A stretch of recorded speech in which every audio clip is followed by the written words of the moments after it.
ಅಡುಗೆ ಯಾವುದೇ ಆಗಿರಲಿ ರುಚಿಯಾಗಿರಬೇಕು, ಬಾಯಿ ಚಪ್ಪರಿಸೋ ಸ್ವಾದ ಹೊಂದಿರಬೇಕು ಅಂದರೆ ಅದಕ್ಕೆ ಬಳಸೋ ಮಸಾಲೆಗಳು, ಸಾಂಬಾರ್ ಪದಾರ್ಥಗಳು ಕೂಡ ಅಷ್ಟೇ ಅಚ್ಚುಕಟ್ಟಾಗಿರಬೇಕು.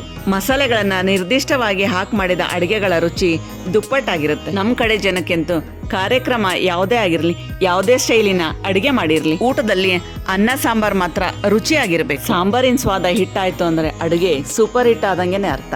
ಸಾಮಾನ್ಯವಾಗಿ ಬೇರೆ ಯಾವ್ದ್ರ ಟೇಸ್ಟ್ ಕೆಟ್ಟರು ಅಷ್ಟು ತಲೆ ಕೆಡಿಸ್ಕೊಳ್ಳಲ್ಲ. ಆದ್ರೆ ಅದೇ ಸಾರಿನ ಟೇಸ್ಟ್ ಕೆಟ್ಬಿಡ್ತು ಅಂದರೆ ಅಡುಗೆನೇ ಸರಿ ಇಲ್ಲ ಅನ್ನೋಷ್ಟು ಮಟ್ಟಿಗೆ ಫೀಲ್ ಆಗ್ಬಿಡ್ತಾರೆ. ಹಾಗಾಗಿ ಅಡುಗೆ ಸೂಪರ್ ಹಿಟ್ ಆಗಬೇಕು ಅಂದರೆ ಸಾಂಬಾರ್ ಸೂಪರ್ ಆಗಬೇಕು. ಸಾಂಬಾರ್ ಸೂಪರ್ ಆಗಬೇಕು ಅಂದರೆ ಸಾಂಬಾರ್ ಪುಡಿ ಹಿಟ್ ಆಗಬೇಕು. ಅಡುಗೆನ ಸೂಪರ್ ಹಿಟ್ ಮಾಡಿಸೋ ಅಂತ ಸಾಂಬಾರ್ ಪುಡಿನ ಹೇಗೆ ಮಾಡೋದು ಅಂತ ಇವತ್ತು ನೋಡೋಣ ಬನ್ನಿ. ಆದರೆ ಅದಕ್ಕಿಂತ ಮೊದಲು ನೀವಿನ್ನೂ ವರ್ಸಟೈಲ್ ವರ್ಣಗೆ ಸಬ್ಸ್ಕ್ರೈಬ್ ಆಗಿಲ್ಲ ಅಂದರೆ ಸಬ್ಸ್ಕ್ರೈಬ್ ಆಗಿ ಬೆಲ್ ಐಕಾನ್ ಒತ್ತಿ. ಈ ಸಾಂಬಾರ್ ಪುಡಿ ಮಾಡೋದಕ್ಕೆ ಮೊದಲಿಗೊಂದು ಬಟ್ಲು ಕೊತ್ತಂಬರಿ ಕಾಳು ಹುರಿಯೋಣ.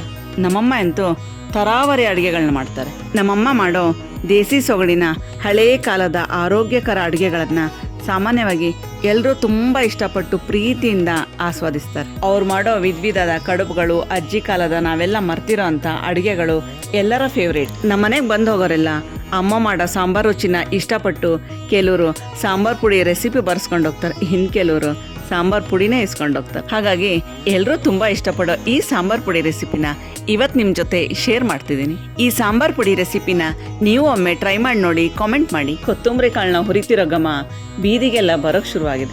ಈಗ ಸ್ಟವ್ ಆಫ್ ಮಾಡಿ ಕೊತ್ತಂಬರಿ ಕಾಳನ್ನ ಒಂದು ಪ್ಲೇಟಿಗೆ ಸುರುಕೊಳ್ಳಿ.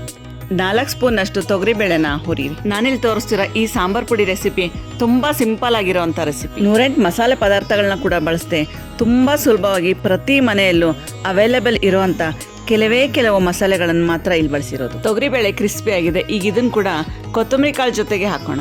4 ಸ್ಪೂನು ಕಡಲೆಬೇಳೆ ಹುರಿರಿ.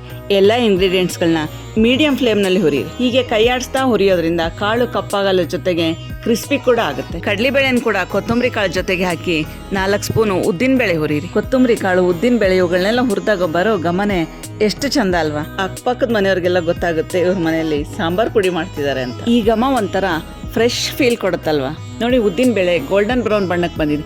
ಈಗ ಇದನ್ನು ಕೂಡ ಕೊತ್ತಂಬರಿ ಕಾಳು ತಟ್ಟೆಗೆ ಹಾಕೊಳ್ಳೋಣ. ಈಗ 2 ಸ್ಪೂನು ಕಾಳು ಮೆಣಸನ್ನ ಹುರಿಯೋಣ. ನೋಡಿ, ಇಷ್ಟೊತ್ತು ನಾವು ಹುರಿದ ಇಂಗ್ರೀಡಿಯೆಂಟ್ಸ್ಗಳಲ್ಲಿ ಸಾಮಾನ್ಯವಾಗಿ ಎಲ್ಲ ದಿನಪ್ರತಿ ಬಳಸೋ ಪದಾರ್ಥಗಳೇ. ಸಾಂಬಾರ್ ಪುಡಿ ಮಾಡೋದಿದೆ ಅಂತ ಅದನ್ನು ತರಿಸ್ಬೇಕು, ಇದನ್ನು ತರಿಸ್ಬೇಕು, ಕಲ್ಲು ಹೂವು, ಚಕ್ರ ಮೊಗ್ಗು, ಬಾಳೆಕಾಯಿ, ಪತ್ರೆ, ಹೀಗೆ 108 ಸಾಮಾನುಗಳನ್ನ ತರಿಸೋ ಗೋಜಿಲ್ಲ.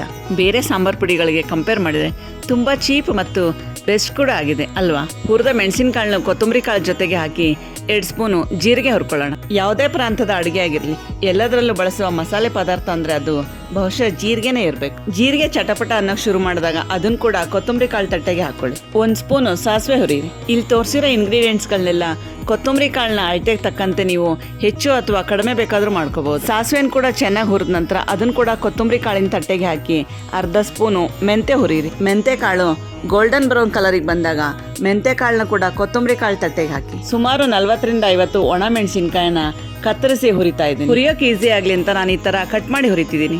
ತುಂಬ ಕಡಿಮೆ ಸಮಯ, ಕಡಿಮೆ ಖರ್ಚು, ಕಡಿಮೆ ಇಂಗ್ರೀಡಿಯೆಂಟ್ಸ್ನ ಬಳಸಿ ಮಾಡಿರೋ ಈ ಸಾಂಬಾರ್ ಪುಡಿನ ನೀವು ಒಮ್ಮೆ ಟ್ರೈ ಮಾಡಿ ನೋಡಿ. ಹಾಗೂ ಈ ವಿಡಿಯೋನ ನಿಮ್ಮ ಫ್ರೆಂಡ್ಸ್ ಮತ್ತು ಕುಟುಂಬದವರೊಂದಿಗೆ ಶೇರ್ ಮಾಡಿ. ಮತ್ತು ನೀವು ಯಾವ ಥರದ ಮಸಾಲ ಪುಡಿ ರೆಸಿಪಿನ ನೆಕ್ಸ್ಟ್ ವಿಡಿಯೋದಲ್ಲಿ ನೋಡೋಕೆ ಬಯಸ್ತೀರಾ ಅನ್ನೋದನ್ನು ಕಾಮೆಂಟ್ ಮಾಡಿ ತಿಳಿಸಿ. ಒಣ ಮೆಣಸಿನ್ಕಾಯಿ ಕೂಡ ಗರಿ ಆದ ನಂತರ ಇದನ್ನು ಕೂಡ ಕೊತ್ತಂಬರಿ ಕಾಳು ತಟ್ಟೆಗೆ ಹಾಕ್ಕೊಳ್ಳಿ. ಸುಮಾರು 2 ಮುಷ್ಟಿಯಷ್ಟು ಕರಿಬೇವನ್ನ ಚೆನ್ನಾಗಿ ತೊಳೆದು ನೀರಿನ ಪಸೆ ಎಲ್ಲ ಹೋಗೋ ಹಾಗೆ ಒರೆಸ್ಕೊಂಡು ಹುರಿತಾ ಇದ್ದೀನಿ. ಫ್ಲೇಮ್ನ ಸಣ್ಣೂರಿಲಿ ಇಟ್ಕೊಂಡು ಕೈಯಾಡಿಸ್ತಾ ಕರಿಬೇವು ಕ್ರಿಸ್ಪಿ ಆಗೋ ಹಾಗೆ ಹುರಿದು ಅದನ್ನು ಕೂಡ ಕೊತ್ತಂಬರಿ ಕಾಳು ತಟ್ಟೆಗೆ ಹಾಕಿ. ಹೀಗೆ ಬಿಸಿ ಬಿಸಿ ಇದ್ದಾಗಲೇ ಮಿಕ್ಸಿಗೆ ಹಾಕಬಾರ್ದು. ಹಾಗಾಗಿ ತಟ್ಟೆಯಲ್ಲಿ ಹಾಕಿ ತಣ್ಣಗಾದ ಮೇಲೆ ಮಿಕ್ಸಿ ಮಾಡ್ಕೊಳ್ಳಿ. ಹುರಿದಿರೋ ಈ ಇಂಗ್ರೀಡಿಯೆಂಟ್ಸ್ ಜೊತೆಗೆ 2 ಸ್ಪೂನು ಅರಿಶಿನ, 1/2 ಸ್ಪೂನು ಹಿಂಗ್ ಹಾಕಿ ಹುರಿದಿರೋ ಇಂಗ್ರೀಡಿಯೆಂಟ್ಸ್ಗಳನ್ನೆಲ್ಲ ಮಿಕ್ಸಿ ಜಾರಿಗೆ ಹಾಕೊಳ್ಳಿ. ನಾನು ಇಲ್ಲಿ ತಗೊಂಡಿರೋ ಅಳತೆಗೆ ಸರಿಯಾಗಿ 1 ಸ್ಪೂನು ಉಪ್ಪು ಹಾಕ್ತಾ ಇದ್ದೀನಿ. ಉಪ್ಪು ಹಾಕೋದ್ರಿಂದ ಸಾಂಬಾರ್ ಪುಡಿ ಬೇಗ ಕೆಡಲ್ಲ.